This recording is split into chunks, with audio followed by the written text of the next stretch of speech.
जय श्री हरि। श्री शिवाय नमस्तुभ्यम।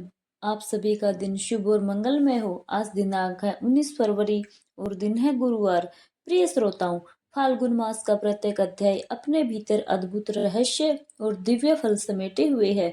आज हम सभी सुनने जा रहे हैं फाल्गुन मास महात्म्य का 18वां अध्याय। एक ऐसा अध्याय जो हमें भक्ति, श्रद्धा और पुण्य के महत्व को और भी गहराई से समझाता है। शास्त्रों में कहा गया है, जो भक्त श्रद्धा भाव से फाल्गुन मास की कथा सुनता है या दूसरों को सुनाता है, उसके जीवन के सभी पाप नष्ट होते हैं और उसे भगवान की विशेष कृपा प्राप्त होती है। तो आइए पूर्ण श्रद्धा और विश्वास के साथ इस दिव्य कथा का श्रवण करते हैं। मन को शांत करें, भगवान का स्मरण करें और कथा आरंभ करते हैं। पहले आपको सुनाते हैं भक्त चोखामेला जी की एक बहुत ही सुंदर, हृदय को स्पर्श करने वाली कथा।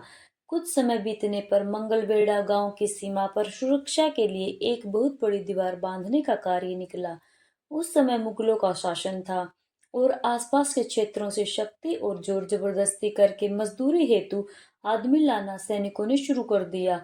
उसी में संत चोखामेला को भी पकड़ लिया गया। बाबा विनम्र स्वर में कहने लगे, हमको भगवान के धाम से बाहर मत लेकर जाओ। यहाँ पंढरपुर के अंदर जो भी काम मिलेगा वह करने को तैयार हूँ। लेकिन किसी ने भी उनकी बात नहीं सुनी। दीवार बनाने का काम आरंभ हुआ। संत चोखामेला का शरीर तो मंगलवेढ़ा में था, लेकिन मन से वे भगवान के पास पंढरपुर में ही रहते थे। एक रात्रि में सारे मजदूर श्रम करके अत्यंत थक गए और दीवार से लगकर सो गए। उसी रात्रि में भयानक तूफान आ गया। उनकी नींद खुलने से पहले ही दीवार गिर गई और सबका शरीर छूट गया। उनमें संत चोखामेला भी थे।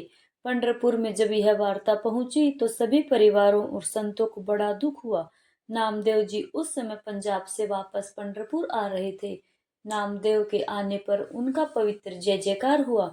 वहां पर सब संतों के दर्शन नामदेव जी को प्राप्त हुए। फिर नामदेव जी सबके कुशल मंगल पूछने लगे।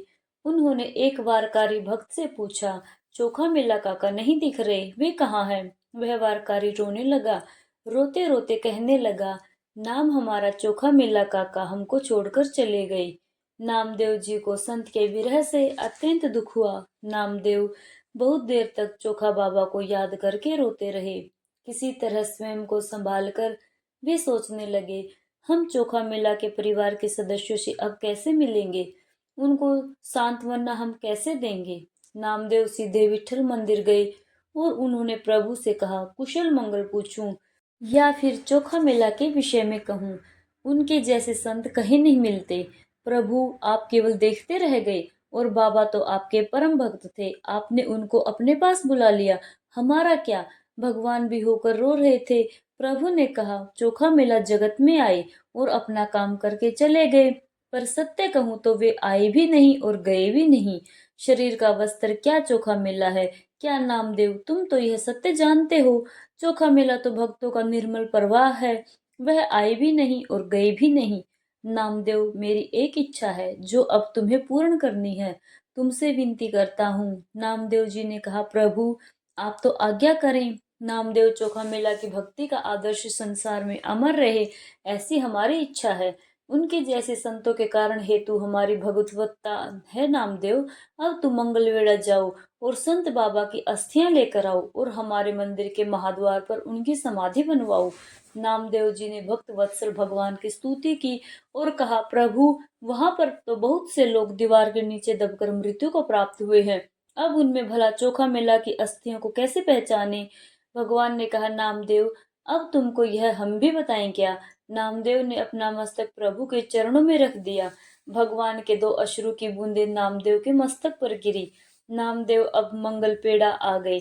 सर्वत्र बिखरे मांस और हड्डियों में बाबा की हड्डियां ढूंढने लगे। चोखामेला की अस्थि हाथ में आते ही उनसे दिव्य सुगंध प्रकट हो जाती और विठल नाम सुनाई पड़ता। हड्डियां जैसे निर्जीव वस्तु, मल मूत्र और मांस से भरे शरीर में भी दिव्य सुगंध और हरिनाम प्रकट करना, यह तो संतों की भक्ति का प्रताप ही है। अस्थियां लेकर नामदेव जी पंढरपुर में आए और मंदिर प्रमुख के पास जाकर भगवान की आज्ञा सुनाई। मंदिर प्रमुख को इस बात पर विश्वास नहीं हुआ और उन्होंने समाधि के लिए जगह देने से मना कर दिया। दूसरे दिन नामदेव जी के साथ कुछ वारकारी संत और चोखा मेला के परिवार के सदस्य भी मंदिर प्रमुख के पास गए और समाधि के लिए जगह देने की विनती करने लगे। इतने सबको देखकर मंदिर प्रमुख कुछ डर गई। उसी समय उन्हें चालाकी सूझी। उन्होंने सोचा, यह सब तो गरीब हैं, इनसे बड़ी रकम मांग लेता हूँ तो चले जाएंगे। तो उसने कहा, मैं आपको जगह देता हूँ, पर महाद्वार की जगह है, महंगी है। आप लोग 1 सहस्त्र स्वर्ण मुद्राएं लाकर दो तो कुछ बात बनेगी। सारी संत मंडली यह सुनकर निराश होकर लौट गई। मुझे मेरे काम में सफलता मिल गई, यह सोचकर मंदिर प्रमुख घर आए। दोपहर का भोजन खाया। बढ़िया बढ़िया व्यंजन उनकी पत्नी ने थाली में परोसे। उन्होंने थाली से रोटी उठाई और मुख में डालने लगे तो मुख में आ गई स्वर्ण मुद्रा खीर की कटोरी। मुख की ओर लेकर गए तो वह भी स्वर्ण मुद्राओं से भर गई। मुख में डालने के लिए निवाला उठाते तो वह भी स्वर्ण मुद्रा बन जाता और जैसे ही नीचे रखते फिर से अन्न हो जाता। पानी पीने के लिए प्याला उठाया तो उस पर भी स्वर्ण मुद्राएं आ गई। अब वह अत्यंत परेशान हो गया। क्रोध और घबराहट में वह नरम गद्दी पर जाकर विश्राम करने लेट गया, लेकिन उसके शरीर में कुछ कठोर सा लगा। उठकर देखा तो वह स्वर्ण मुद्राओं पर ही सोया हुआ था। अब उसे समझ में आ गया, हमने संतों को स्थान देने से मना किया, हमारे कारण संतों को बहुत कष्ट हुआ और उसी का परिणाम आज मुझे भुगतना पड़ रहा है। अब उसने तुरंत पगड़ी पहनी और सीधा भागकर नामदेव जी के चरणों में जाकर गिर पड़ा। विनम्र होकर बोला, हमसे अपराध हो गया, संत महाराज हमें क्षमा कर दीजिए। आपका सामर्थ्य जानकर भी हमने आपकी बात नहीं मानी। आप संत चोखा मेला की समाधि का निर्माण कार्य आरंभ करें। नामदेव जी ने प्रेम पूर्वक उठाया और प्रति नमस्कार किया। उनकी आंखों में करुणा और प्रेम के आंसू भर आए और फिर संत चोखा मेला की समाधि महाद्वार में भगवान के समक्ष भव्य रूप से बांध दी गई। संत मंडली और भगवान पांडुरंग को अत्यंत परमानंद हुआ। अब तो प्रभु के नेत्रों के सामने सदा सदा के लिए संत चोखा मेला जी विराजमान हो गई। सभी मिलकर प्रेम से बोली, भक्त वत्सल भगवान की जय, श्री संत चोखा मेला जी की जय। यह थी चोखा मेला जी की पावन कथा। अब सुनिए फाल्गुन मास महात्म्य का आज का दिव्य अध्याय। श्री व्यास जी धर्मराज युधिष्ठिर से कहते हैं, हे राजन, जो लोग राम राम राम इस मंत्र का उच्चारण करते हैं, खाते पीते सोते चलते और बैठते समय सुख में या दुख में राम मंत्र का जाप करते हैं, उन्हें दुख दुर्भाग्य आदि व्याधि का भय नहीं रहता। उनकी आयु संपत्ति और बल प्रतिदिन बढ़ते रहते हैं। राम का नाम लेने से मनुष्य भयंकर पापों से भी मुक्त हो जाता है। वह नरक में नहीं पड़ता और अक्षय गति को प्राप्त होता है। इस प्रकार श्री राम जी ने तीर्थ उद्धार का समस्त कार्य पूर्ण किया। ब्राह्मणों की परिक्रमा करके उन्हें प्रणाम किया। गाय घोड़े भैंसे और रथ आदि का विपुल दान दिया और फिर अपनी सेना सहित वापस लौट आई। क्रमशः पहले अयोध्या नगरी में आकर उन्होंने बहुत लंबे समय तक धर्म पूर्वक राज्य किया। तब धर्मराज युधिष्ठिर ने पूछा, हे मुनि, कलयुग प्राप्त होने पर संसार में किस प्रकार का भय उत्पन्न होता है, कृपया यह भी बताइए। तब व्यास जी बोले, हे राजन, कलयुग में लोग झूठ बोलने वाले और साधु पुरुषों की निंदा करने वाले होंगे। वह लूटपाट के कार्य में लगे रहेंगे और पितृभक्ति से दूर हो जाएंगे। अपने ही गोत्र की स्त्रियों से रमण करने वाले होंगे और चपलता के चिंतन में सदा तत्पर रहेंगे। एक दूसरे के विरोधी, ब्राह्मणों से द्वेष करने वाले और शरणागत का वध करने वाले होंगे। कलयुग आने पर ब्राह्मण वेद भ्रष्ट हो जाएगा। अहंकारी वैश्य उचित आचार छोड़कर कृषि, गोरक्षा और वाणिज्य में लीन रहेंगे तथा संध्या कर्म का लोप करेंगे। शांति कर्म में शूरता के डिंग मारने वाले परंतु भय आने पर अत्यंत दीन हो जाने वाले होंगे। श्राद्ध और तर्पण से लोग दूर रहेंगे, असुरों के समान आचरण करेंगे और विष्णु भक्ति से रहित होंगे। दूसरे के धन को हड़पने की इच्छा रखने वाले और सुदखोर होंगे। ब्राह्मण बिना नहाए भोजन कर लेंगे। शत्रु युद्ध का नाम सुनकर दूर भागेंगे। कलयुग में सब लोग दुष्ट वृत्ति वाले और मलिन होंगे। मदिरा पिएंगे और जो यज्ञ के अधिकारी नहीं हैं उनसे भी यज्ञ करवाएंगे। स्त्रियां अपने पति से द्वेष करने वाली होंगी और पुत्र पिता से वैर रखेंगे। कलयुग के शूद्र मनुष्य भाई से शत्रुता रखेंगे। भाई ही भाई का दुश्मन होगा। ब्राह्मण धन इकट्ठा करने में लगे रहेंगे और गाय का दूध, दही और घी बेचेंगे। कलयुग में गौवें प्राय दूध नहीं देंगी, वृक्षों में फल भी नहीं लगेंगे। लोग अपनी कन्याओं को बेचने वाले होंगे, विष और रस का भी व्यापार करेंगे। कलयुग के ब्राह्मण वेद बेचने वाले होंगे। स्त्रियां 11 वर्ष की आयु में भी गर्भ धारण कर लेंगी। प्राय लोग एकादशी के उपवास से रहित होंगे। तीर्थ सेवन में ब्राह्मणों की प्रवृत्ति नहीं होगी। ब्राह्मण अधिक खाने और अधिक सोने वाले होंगे। सब लोग कुटिल वृत्ति से अपनी जीविका चलाएंगे और वेदों की निंदा में तत्पर रहेंगे। सन्यासियों की निंदा करेंगे और परस्पर एक दूसरे को लांछित करेंगे। कलयुग में छुआछूत के दोष को नहीं मानेंगे। क्षत्रिय लोग राज्य से वंचित होंगे और मलिन राज्य करेंगे। प्राय सभी विश्वासघाती, गुरुद्रोही, मित्रद्रोही और शीशधर प्राण होंगे। महाराज, कलयुग आने पर चारों वर्ण के लोग एक हो जाएंगे और यह मेरा वचन कभी असत्य नहीं होगा। कलयुग में सभी ब्राह्मण अपने स्थान से भ्रष्ट हो जाएंगे। वे बलवान पक्ष को ग्रहण करेंगे, पक्षपाती बनेंगे और वेद भ्रष्ट हो जाएंगे। प्राचीन काल में श्री ब्रह्मा, विष्णु और शिव आदि देवताओं ने धर्मारण्य तीर्थ की स्थापना की थी। सतयुग में इस तीर्थ का नाम धर्मार्थ था। त्रेता में इसका नाम सत्य मंदिर था। द्वापर में वेद भवन और कलयुग में मोहरकर कहलाएगा। जो मनुष्य श्रद्धा पूर्वक सब पापों का नाश करने वाले धर्मारण्य महात्म्य को सुनता है, वह मन, वाणी और शरीर से होने वाले त्रिविध पापों का पूर्ण नाश कर देता है। केवल एक बार इसके सुनने या कीर्तन करने से भी सभी पाप नष्ट हो जाते हैं।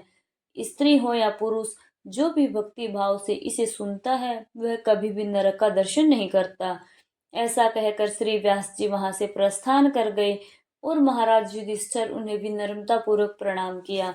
श्री सूत जी कहने लगे, हे तपोधन, एक समय महातेजस्वी मार्कंडेय मुनि तीर्थ यात्रा का फल प्राप्त कर नर्मदा नदी के पवित्र तट पर विराजमान थे। उसी समय उनके दर्शन के लिए अनेक ऋषि और महर्षि वहां उपस्थित हुए। उनमें पुलत्स्य, वशिष्ठ, मरीचि, भारद्वाज, कश्यप, पराशर, कात्यायन मुनि, गौतम, शंख, लिखित, दक्ष, कात्यायन आदि महान ऋषि सम्मिलित थे। उसी समय तीर्थ यात्रा का फल सुनकर धर्मपुत्र युधिष्ठिर भी वे देवता, ब्राह्मणों तथा अपने प्रिय द्रौपदी के साथ नर्मदा तट पर स्थित मार्कंडेय मुनि के आश्रम में पहुंचे। वहां पहुंचकर उन्होंने अपने भाइयों सहित 3 बार मुनि की परिक्रमा की और साष्टांग प्रणाम कर विनम्र भाव से बैठ गई। राजा को बैठा देख महामुनि मार्कंडेय बोले, राजन, क्या आप अपने भाइयों और ब्राह्मणों सहित कुशल पूर्वक हैं? तब युधिष्ठिर मुस्कुराकर बोले, हे मुनिवर, आज आपके चरणारविंद का दर्शन पाकर मैं धन्य हो गया हूँ। मेरे अंतःकरण का समस्त मल नष्ट हो गया है। तीनों लोकों में प्रवाहित होने वाली गंगा, यमुना और सरस्वती, गंगाद्वार, हिमालय, कुब्जाराग, ब्रह्मयोनि, उग्र तीर्थ, कनखल, केदार, भैरव क्षेत्र, नैमिषारण्य, कुरुक्षेत्र, पुष्कर आदि पवित्र तीर्थों को छोड़कर आप केवल महानदी नर्मदा का ही सेवन क्यों करते हैं? इस रहस्य को हम जानना चाहते हैं। हे मुनिवर, कृपया करके हमें इसका कारण अवश्य बताइए। मार्कंडेय मुनि बोले, राजन, पूर्व काल की बात है। पुरूरवा नाम से विख्यात एक चक्रवर्ती राजा हुए। वह स्वर्ग के अधिपति इंद्र के समान संपूर्ण पृथ्वी का पालन करते थे। एक दिन अपनी राज्यसभा में उन्होंने वृद्ध और विद्वान ब्राह्मणों से पूछा, हे ब्राह्मण देवताओं, पाप से मोहित मनुष्य किस उपाय से यज्ञ आदि कर्मों के बिना ही स्वर्ग लोक को प्राप्त हो सकता है? कृपया करके यह बताइए।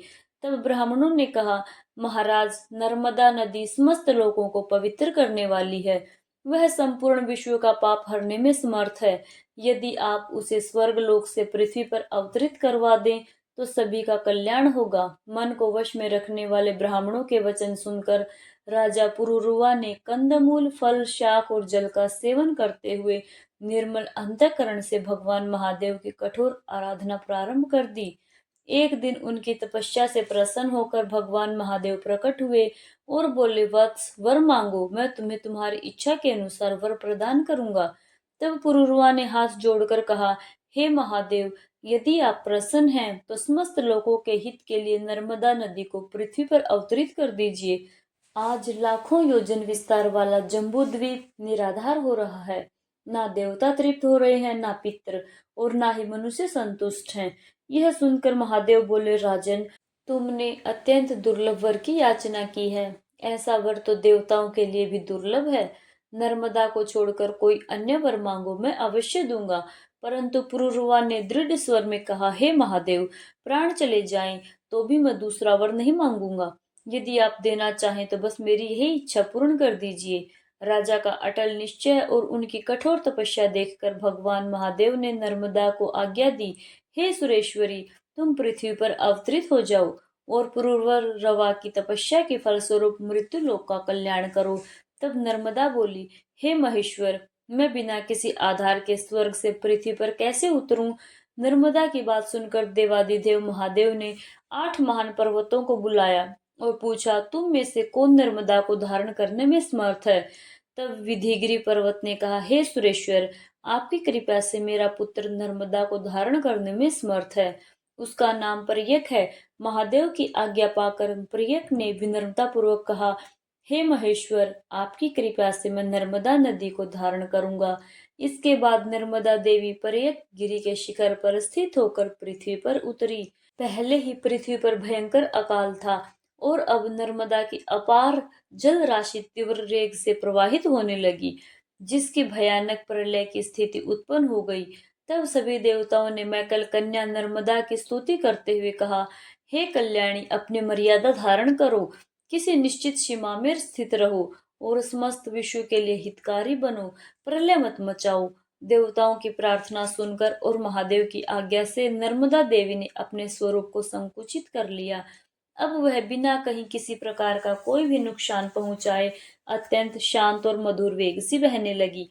उसी समय पावन नर्मदा जी ने पुरुरुवा से स्नेह पूर्वक कहा, वत्स, तुम अपने कर कमलों से मेरे जल को स्पर्श करो। उनकी आज्ञा पाकर पुरुरुवा ने श्रद्धा और विनम्रता के साथ उनके पवित्र जल का स्पर्श किया, आचमन किया और फिर उसे नर्मदा जल में तिल अर्पित कर अपने पितरों का तर्पण किया। उस दिव्य जल से तर्पण करने पर राजा के समस्त पितर उस परम पद को प्राप्त हो गए। वह परम पद जो देवताओं के लिए भी अत्यंत दुर्लभ माना गया है। उस क्षण समस्त चराचर जगत चारों ओर से पवित्र हो गया। वह देश, वह पर्वत, वे गांव और वह आश्रम भी पूर्णतः पवित्र माने जाते हैं, जहाँ नर्मदा जी विद्यमान रहती हैं। सरस्वती जी का जल 3 दिन में पवित्र करता है। यमुना जी का जल 7 दिनों में मनुष्य को पावन बनाता है। गंगा जी का जल स्नान करते ही तुरंत पवित्र कर देता है। परंतु नर्मदा नदी तो ऐसी महिमा से युक्त है कि उनके दर्शन मात्र से ही मनुष्य पवित्र हो जाता है। नर्मदा के संगम में जहाँ कभी भी स्नान, दान, जप, होम, वेद पाठ, पितृ पूजन, देव आराधना, मंत्र उपदेश, संन्यास और यहाँ तक कि देव त्याग भी किया जाता है, उन सभी कर्मों के फल का कहीं भी अंत नहीं है।